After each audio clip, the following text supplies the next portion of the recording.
So, ganito pala yung process ng ant swap. Okay? So, yung KYC score mo, nakita mo na.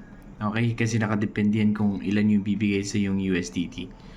Ngayon, punta ka na dito, kinonect mo yung wallet mo. So, eto, ang titignan mo.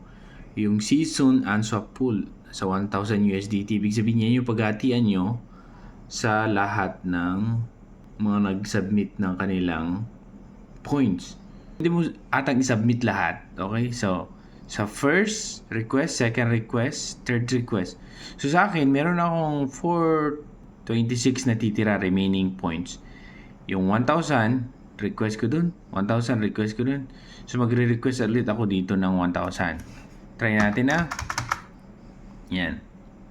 1,000. Ngayon, add request. Add request. Tignan mo. Ayun. So, ang pwede kong mag-claim pagdating ng 11 is yan lang. Pero meron pa akong natitirang points.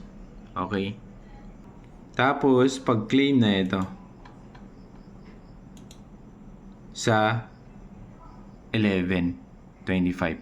So, ito, hindi lamang minsanan. Ibig sabihin, gusto nila lagi may naglalaro dun sa kanilang application. Kung continue ka naglalaro, pwede ka, ibig sabihin, season 1, season 2, season 3. Siguro palaki ng palaki siguro yung kanilang pool. Di ko lang alam, walang sinabi sa white paper eh. Pero yun yung process mga Lodi. Ayan lang makuha ko. Pero hindi ko na-swap lahat yung points ko. Okay. Ngayon, hindi na ako makapag request kasi ngayong season na to, 3 beses ka lang makapag-request. So, siguro pagdating ng season 2, konti na lang yung may mga points, pwede ko nang i-request ito. Parang gano'n na lang. Okay? So, check nyo sa inyo kung meron kayo.